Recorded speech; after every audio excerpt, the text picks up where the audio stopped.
Hey, we're on the road to 50 million.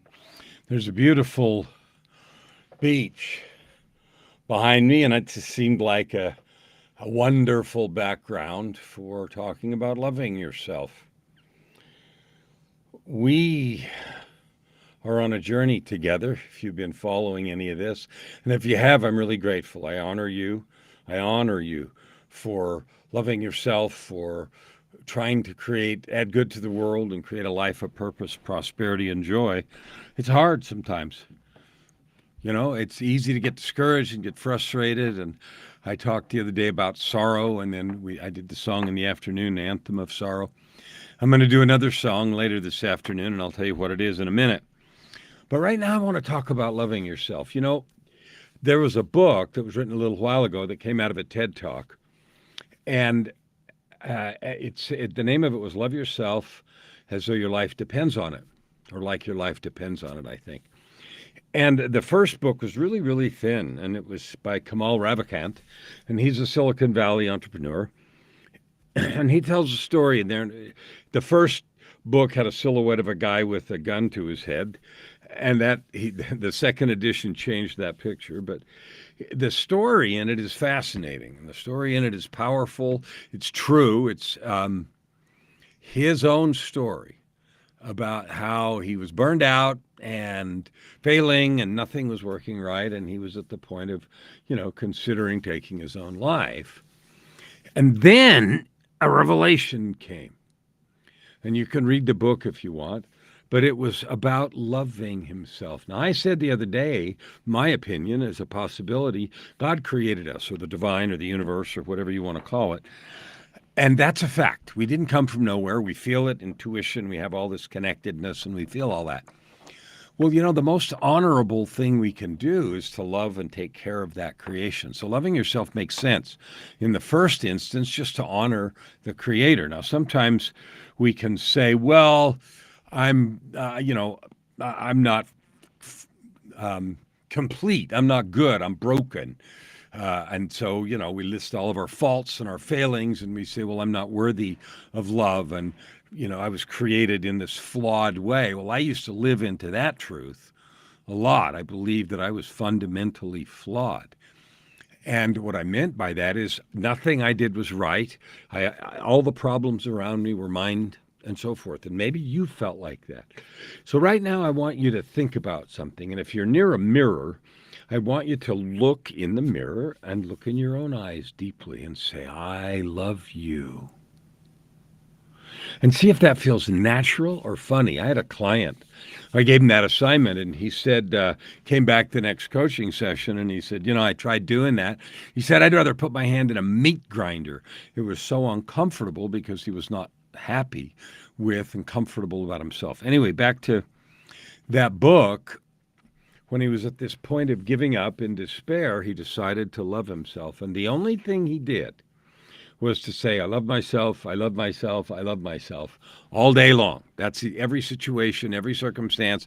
When he wasn't actually talking to someone, he was repeating, I love myself in his mind. And what he noted, and you can read the book, is it changed everything. It changed his outlook on life. It changed his success. He created more success. He built another company. Lots of big, cool things happened. And that's not even a surprise, because we talked about this the other day. Love is the engine of creation. It really is. Love creates. Anger, bitterness, frustration, hate, that destroys, that pulls things apart. Love is attractive, it's joyful. People want to be around light and love. It feels good. All those things are true. And so love is a creative force. Now, if love is a creative force, why wouldn't we, you and me, want more than anything to pour that creative force into our hearts and souls? Why wouldn't we want, crave, to love ourselves, to honor ourselves? And I don't mean being self-indulgent and ignoring other people or any of that kind of stuff. But what does it really mean to love your heart? That means not to speak harshly to yourself. That means to be kind to yourself. That means to forgive yourself when you make mistakes. That means to allow yourself to be human. It means to take the rest that you need. It means to care for your body physically, nutritionally, and all those things. All that's part of loving yourself. Honoring your creativity and gifts, whatever they are. Maybe your gift is painting. Maybe your gift is being kind to people. Maybe you have the most beautiful smile in the world. Honoring and sharing and giving those gifts freely is such an important part of loving yourself. So I want to talk about this loving yourself, about what it is, about a little bit about what it isn't, but more importantly than a definition, I want to ask you about habits that you have. So if someone watched your life for a day and they could see everything you did, no embarrassment intended, but everything all day long, and they could hear every one of your conversations in your head, all the words and all the rolled eyes and every emotion, if they were part of that, would they believe that you love yourself? That's a really interesting question, because most people that I talk to, that is a very difficult question, because it's not hard to answer. The answer is sheepish, and they would say no, they wouldn't really think that, because of the way we talk to ourselves, the way we criticize ourselves, the way we expect perfection and let everything else go, the way that we get angry, the way that we treat our bodies, the lack of sleep, the crappy food. But most of all, the bad self-esteem. You are divine. You are. And so if I have bad self-esteem to myself, or you do to you, we're not honoring that divinity. When I lived in the years of depression and addiction, which I did for 35 years, from when I left home at 17 till I was 52, struggled in depression and creating sabotage and all the rest. You know what my biggest issue was? Self-loathing. Well, I want to talk about self-loathing versus self-loving. Self-loathing is I'm not good enough and I can't make it work. Self-loving is, boy, I appreciate the fact that I'm trying and I won't give up. Self-loathing is they all think I'm stupid.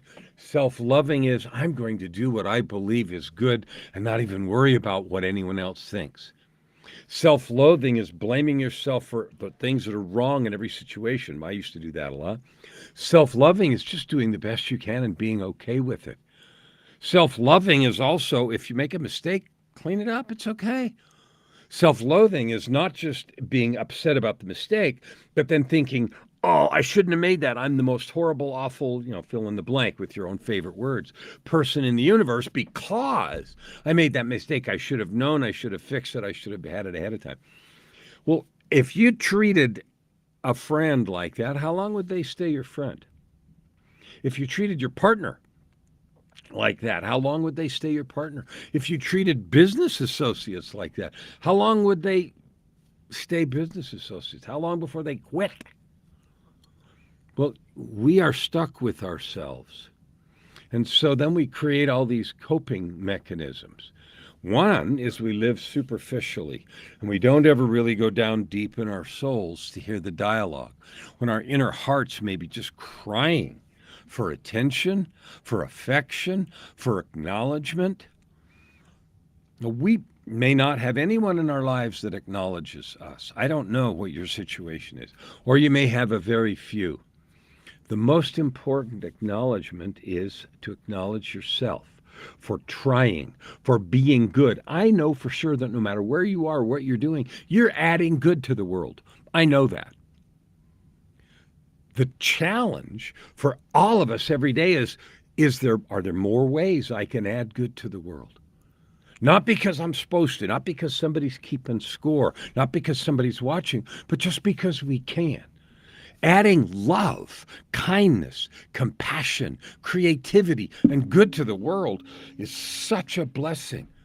And you know what it is? It is a true way to love yourself, to trust yourself, trust your voice, trust what you have to say and to offer and to give and to sing and to write. I saw a post just a few minutes ago from Gary Vaynerchuk, who I follow occasionally. I had an opportunity to introduce Gary V at a conference a couple of different years in a row. He was a keynote speaker, and I got to know him there. And there's a funny story because I had a client who knew Gary V when he was a kid.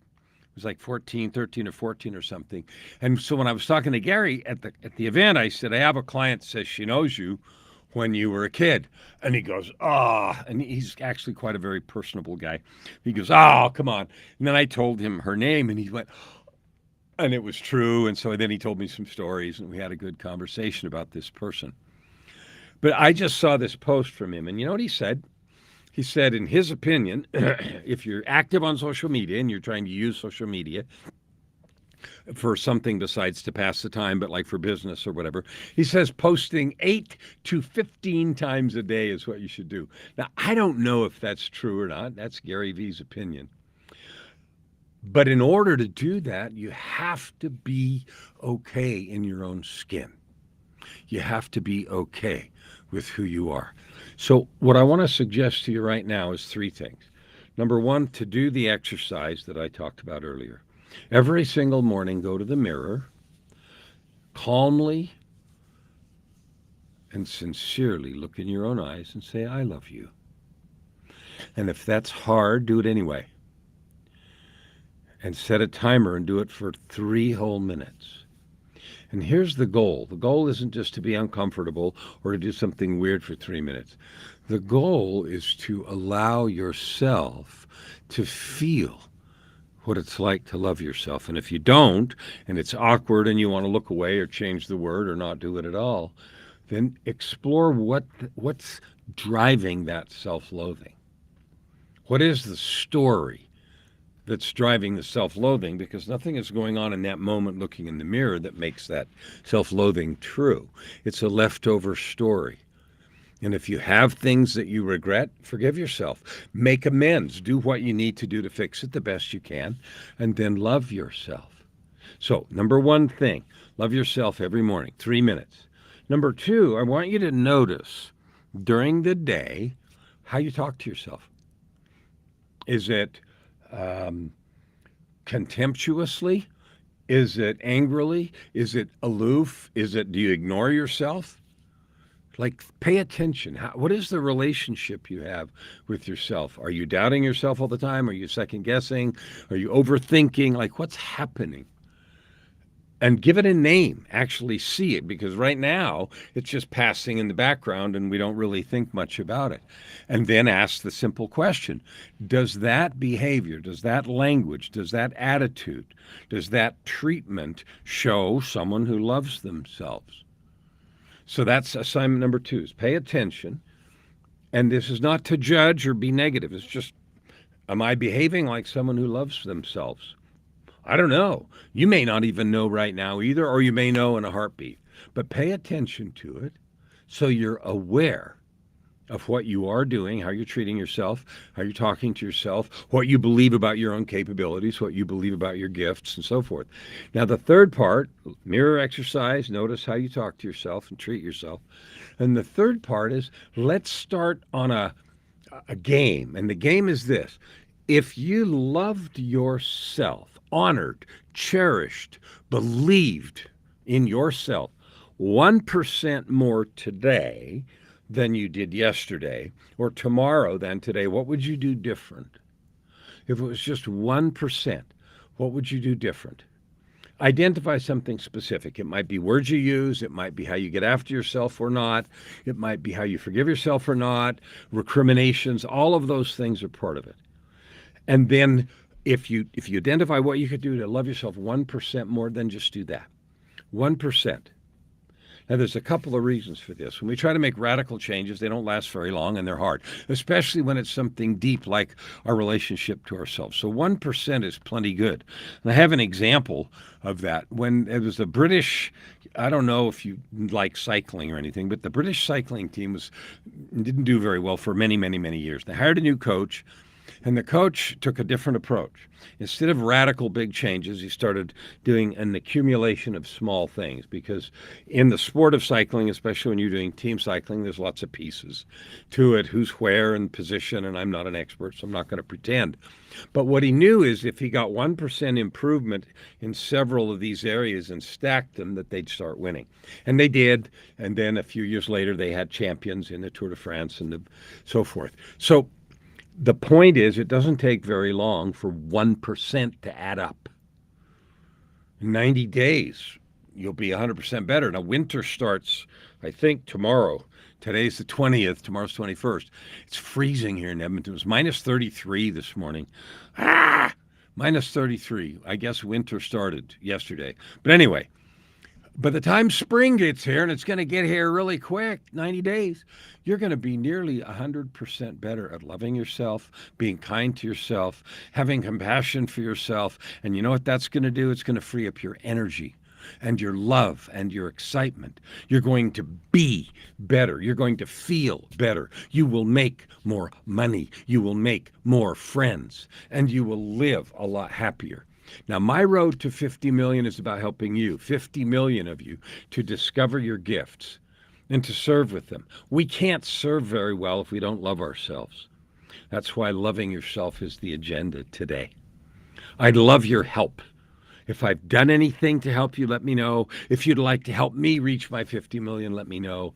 If you're already living your ultimate life, let me know, because I love to get to know more people that are living full of joy every single day.